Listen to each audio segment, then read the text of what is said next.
اور جو شہر کے منتظمین ہیں ان کے درمیان یہ بات ہوئی، اور ایک شخص جس کی کمر پر دوات تھی، اور وہ لوگ جو شہر کے اندر، قوم کے اندر نفرتی کاموں اور گناہوں کے سبب سے آہیں مارتے اور روتے تھے، ان کے لیے خدا نے حکم دیا اس شخص کو جس کی کمر پر دوات تھی کہ ان پر نشان کر دے، اور جو نجات یافتہ نشان یافتہ ہے وہ مغفرت یافتہ ہے، اور باقی لوگوں کو، عورتیں ہیں، مرد ہیں، بچے ہیں، بزرگ، جوان ہیں، شیرخوار ہیں، جس بھی حالت میں ہیں ان کو قتل کر دو۔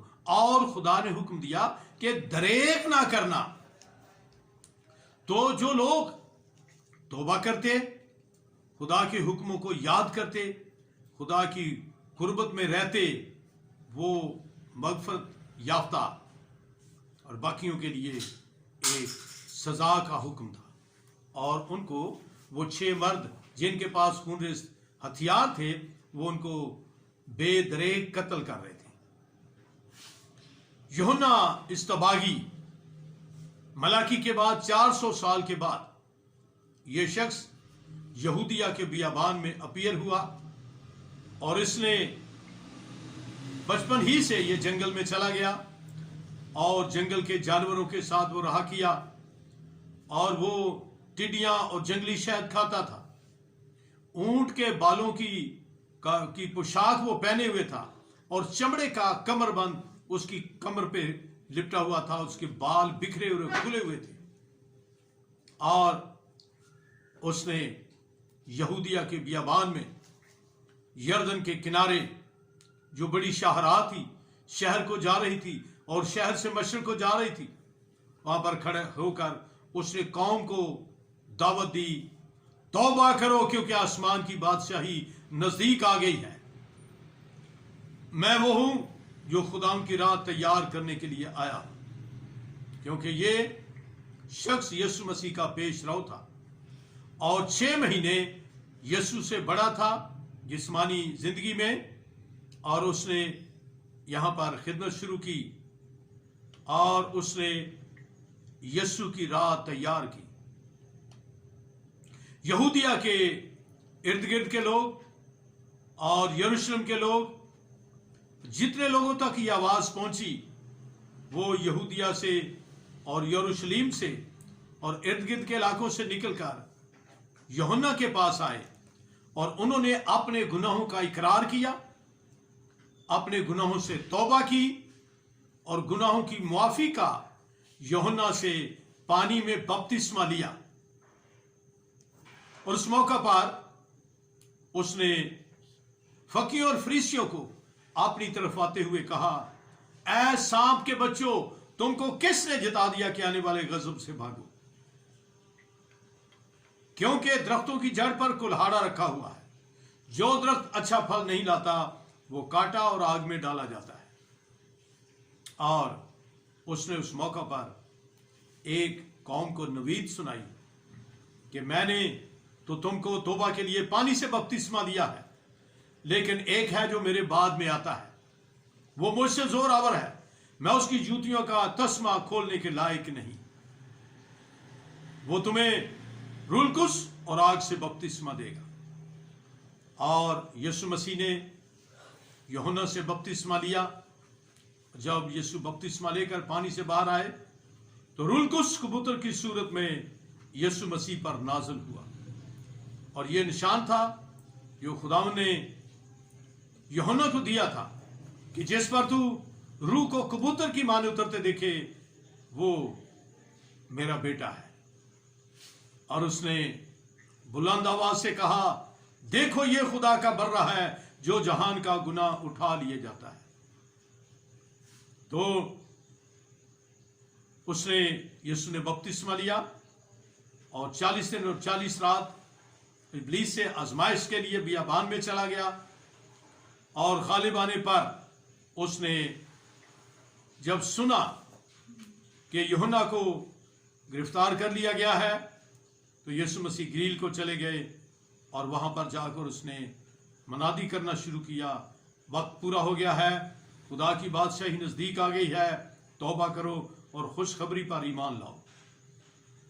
یسوع مسیح نے متی 4:17 میں کہا توبہ کرو کیونکہ آسمان کی بادشاہی نزدیک آ گئی ہے۔ تو جتنے لوگوں نے اپنے گناہوں سے توبہ کی، گناہوں کی معافی کا بپتسمہ یوحنا سے لیا اور یسوع مسیح سے لیا، ان کو مغفرت مل گئی، ان کے گناہ معاف ہو گئے۔ جب یسوع مسیح آسمان پر اٹھا لیے گئے تو 120 کی جماعت دعا روزے میں ٹھہر گئے اور 10 دن تک وہ دعا میں انتظار کرتے رہے، اور روح القدس ان پر نازل ہوا اور وہ سب روح القدس سے بھر گئے اور غیر زبانیں بولنے لگے۔ اس دوران پطرس نے منادی کی، جس یسوع کو تم نے مصلوب کیا تھا اسی کو خدا نے مسیح بھی کیا، مردوں سے زندہ کیا، مسیح بھی کیا اور خداوند بھی کیا۔ اور اس سے لوگوں کے دلوں پر چوٹ لگی اور لوگوں نے کہا بھائیو ہم کیا کریں؟ تو پطرس نے کہا توبہ کرو اور اپنے گناہوں کی معافی کے لیے یسوع مسیح کے نام پر بپتسمہ لو، تو روح القدس جو ہمیں ملا ہے تم کو بھی انعام میں مل جائے گا۔ اور تقریباً 3000 لوگوں نے پطرس کے اس کلام پر انہوں نے توبہ کی، ایمان کے ساتھ مسیح کو قبول کیا اور انہوں نے بپتسمہ لیا، اور وہ رسولوں سے تعلیم پانے، رفاقت رکھنے، روٹی توڑنے اور دعا کرنے میں مشغول رہے۔ تو یہاں پر ایک پوائنٹ میرے سامنے آتا ہے، یہ جو بار بار توبہ کے لیے سٹریس کیا جا رہا ہے، زور دیا جا رہا ہے، تو آخر توبہ میں کیا راز پوشیدہ ہے؟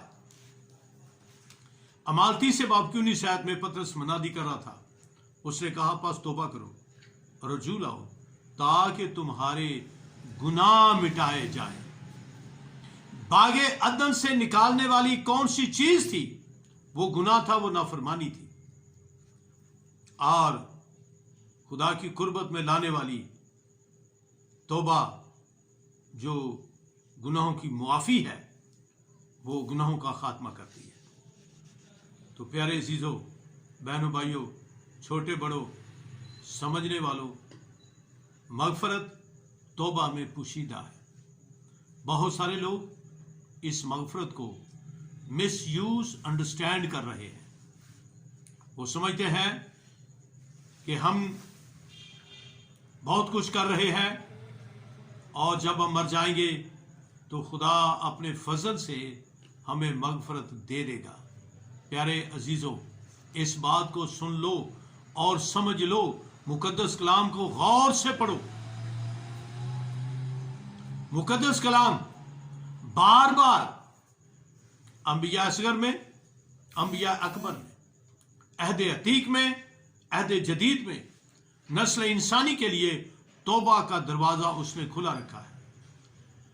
جو توبہ نہیں کرتا، جو ایمان کے ساتھ کلام کو قبول نہیں کرتا، توبہ نہ کرنے کے باعث سے اس کو مفت میں ایسے ہی توبہ کے بغیر، گناہوں کی معافی کے بغیر، گناہوں کے مٹائے جانے کے بغیر اگر وہ امید کریں کہ ہمیں نجات مل جائے گی تو وہ دھوکے میں ہے، وہ غلطی پر ہے، وہ ڈسیپشن میں ہے۔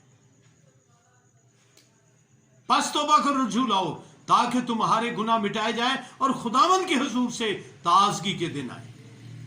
خداوند آج بھی توبہ کرنے والوں کو قبول کرتا ہے، اور لکھا ہے جب ایک شخص زمین پر اپنے گناہوں سے توبہ کرتا ہے تو آسمان پر لاکھوں فرشتوں کے درمیان خوشی ہوتی ہے، اور جب یہ توبہ کی جاتی ہے تو اس توبہ کے نتیجہ میں آسمان پر کتاب حیات میں اس شخص کا نام لکھا جاتا ہے۔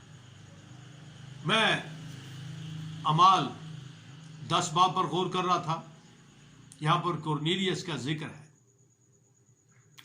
تو میں وہاں پر ایک کلیسیا میں جانے والا تھا جو بہت پڑھی لکھی کلیسیا تھی، اور مجھے وہاں پر میرے کلاس فیلو نے، روم میٹ نے دعوت دی کہ آج آپ ہمارے گھر میں آئیں، ہمارے ایریا میں، ہماری کلیسیا میں آئیں اور وہاں پر آپ خدا ان کا کلام سنائیں۔ تو یہ دعوت سننے پر میں خدا ان کے حضور میں جھک گیا، میں دعا میں تھا، جھکا ہوا تھا، تو خدا نے یہ سین میرے سامنے پیش کیا۔ کورنیلیس دعا کر رہا ہے اور دعا کے دوران خداوند کا فرشتہ اس کے پاس آتا ہے، اے کورنیلیس، تیری دعائیں اور تیری خیرات خدا کے حضور میں سنی گئی۔ جب میں اس پر غور کر رہا تھا تو ایسے تھا روح القدس مجھے اٹھا کے کسی جگہ پہ لے گیا، اور جہاں پر خداوند نے مجھے وہاں پہ پہنچایا، روح القدس مجھے لے گیا، تو میں نے دیکھا کہ جلال کا بادشاہ تخت پر بیٹھا ہوا ہے، اور تخت کے سامنے ایک بہت بڑی کتاب ہے، اور اس کتاب پر وہاں پر لوگوں کے نام لکھے ہوئے ہیں۔ اور جب وہ آواز خدا ان کے حضور میں کورنیلیس کی دعا کی گئی تو خدا نے پوچھا کہ یار یہ کس کی دعا ہے؟ تو فرشتوں نے کہا خدا جلال کے بادشاہ یہ کورنیلیس کی ہے۔ تو خدا نے کہا دعا تو بہت اچھی ہے، خیرات بھی بڑی صاف نیت سے ہے، ذرا اس کا نام تو کتاب حیات میں دیکھو۔ میں اپنی آنکھوں سے رویا میں یہ منظر دیکھ رہا، اور فرشتے جلدی سے اس کتاب پہ ورق الٹ پلٹ کرنے لگے، اور انہوں نے کورنیلیس کے نام کو کتاب حیات میں دیکھا، لیکن کتاب حیات میں نام نہیں تھا۔ تو خدا نے فرشتوں سے پوچھا ہاں بھائی اس کا نام کتاب حیات میں ملا ہے؟ تو فرشتے کانپنے لگے، خوف کھانے لگے۔ خدا نے کہا تمہارے حلق کیوں خشک ہو رہے ہیں، کیا سبب ہے؟ انہوں نے کہا حضور ہم کورنیلیس کا نام کتاب حیات میں سے نہیں پا سکے، شاید ہم سے لکھا نہیں گیا۔ تو خدا نے کہا نہیں، ایسی کوئی بات نہیں۔ اس تک کبھی وہ پیغام ہی نہیں پہنچا جس پیغام کو سن کر قبول کرنے سے، توبہ کرنے سے کورنیلیس کا نام کتاب حیات میں لکھا جائے گا۔ تو خدا نے دو فرشتوں کو حکم دیا، اور میں دیکھ رہا رویا میں، وہ فرشتوں کو حکم دیا جاؤ کورنیلیس کو بتاؤ سمندر کے کنارے شمعون دباغ کے پاس شمعون پترس ٹھہرا ہوا ہے، اور اس کو بلوا، وہ تجھ سے ایسی باتیں کہے گا جن سے تو اور تیرا گھرانہ نجات پائے گا۔ یہ 11ویں باب میں غالباً 14ویں آیت میں۔ تو کورنیلیس نے سپاہیوں کو بلایا، دیندار سپاہیوں کو بلایا اور حکم دیا جاؤ شمعون دباغ کے ہاں شمعون پترس کو وہاں سے بلا کے لاؤ۔ اور جب شمعون پترس چھت پر دعا کر رہا تھا، لوگ کھانے کے لیے تیار کر رہے تھے، تو پترس نے آسمان میں ایک رویا دیکھی۔ آسمان سے ایک بڑی چادر کے 4 کونے نیچے لٹکے ہوئے ہیں، اور نیچے کو یہ چادر آ رہی ہے، اور یہ چادر کیسے ہے جیسے غبارہ بنا ہوتا ہے، اور بہت سارے جانور، پرندے، کیڑے مکوڑے اس میں ہیں، اور آواز آتی ہے اٹھ ذبح کر اور کھا۔ اور پترس نے کہا خداوند میں نے تو کبھی کوئی ناپاک یا حرام چیز نہیں کھائی، اس میں تو یہ جو جانور ہیں، یہ جو پرندے ہیں، یہ جو کیڑے مکوڑے ہیں، یہ ناپاک اور مکروہ جانور ہیں۔ آواز آئی جن کو خدا نے پاک ٹھہرایا ہے تو ان کو ناپاک نہ کہہ۔ دراصل یہ ایک رویا تھی یہودیوں کے لیے، پترس کے لیے، کیونکہ یہودی غیر قوموں کو کتے اور ناپاک سمجھتے تھے. تو یسوع مسیح نے کہا، اس پر یہ بات ظاہر کی کہ یہ جو جال ہے، یہ جو چادر ہے، یہ آسمان کی بادشاہی کی چادر ہے، اور اس میں آنے والے جانور جو کیڑے مکوڑے اور ایسے جانور ہیں جو تم اپنی شریعت کے اعتبار سے ناپاک اور مکروہ سمجھتے ہو، یہ کلام سن کر، کلام کے پانی سے دھل کر، مسیح پر ایمان لا کر یہ پاک اور صاف ہوں گے اور یہ آسمان کی طرف کلیسیا میں اٹھائے جائیں گے. یہ وہ رویا تھی جو فیوچر میں آسمان میں اٹھائے جانے والی عالمگیر کلیسیا کی رویا تھی.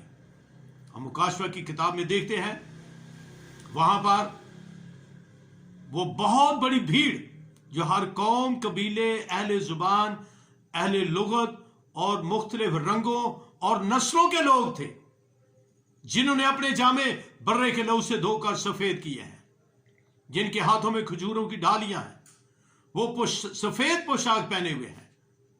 تو یہ وہ لوگ ہیں جو کلام کے پانی سے دھل کر، ایمان سے پاک اور صاف ہو کر مسیح کی کلیسیا میں داخل ہونے والے تھے. اور یہ تصویر تھی ابتدائی طور پر کرنیلیس کے گھر کی. تو میرے عزیزو، آپ جو کوئی بھی ہے، کسی قوم، رنگ، نسل سے ہے، کسی مذہب، ایمان سے ہے، میں خداوند کی طرف سے واضح الفاظ میں یہ بتانا چاہتا ہوں کہ خداوند کی مغفرت، معافی، نجات، چھٹکارا اس کی انجیل کے اندر پوشیدہ ہے. جو ایمان لاتے ہیں، مسیح کو قبول کرتے ہیں، وہ اپنے گناہوں سے نجات، مخلصی اور چھٹکارا پاتے ہیں. ان کے لیے مغفرت ان کو مل جاتی ہے. یوسف مقدسہ مریم کے بارے میں سوچ رہا تھا تو فرشتہ نے کہا، اے یوسف ابن داؤد، اپنی بیوی مریم کو اپنے ہاں لے آنے سے نہ ڈر، کیونکہ جو کچھ اس کے پیٹ میں ہے وہ روح اس کی قدرت سے ہے. اس کے بیٹا ہوگا اور تو اس کا نام یسوع رکھنا. یسوع کا مطلب ہے اپنے لوگوں کو ان کے گناہوں سے نجات دینے والا، مغفرت دینے والا. تو نجات، مغفرت، چھٹکارا، رہائی، آزادی، یہ یسوع مسیح پر ایمان لانے سے ہے. اپنے گناہوں کو محسوس کر کے اپنے گناہوں سے توبہ کرنے میں پوشیدہ ہے. پیارے عزیزو، آئیے ہم اس بات پر غور کریں کہ ہم نے اپنے گناہوں سے ابھی تک توبہ کی ہے یا نہیں. پطرس نے کہا، بس توبہ کرو، رجوع لاؤ، تاکہ تمہارے گناہ مٹائے جائیں اور خداوند کے حضور سے تازگی کے دن آئے. اگر آپ چاہتے ہیں آپ کی زندگی میں تازگی آئے، مغفرت آئے، نجات آئے، مخلصی اور چھٹکارا آئے، تو یہ یسوع مسیح کے کلام کو سن کر اپنے گناہوں سے توبہ کرنے اور یسوع مسیح پر ایمان لانے میں پوشیدہ ہے. خداوند آپ کو برکت دے.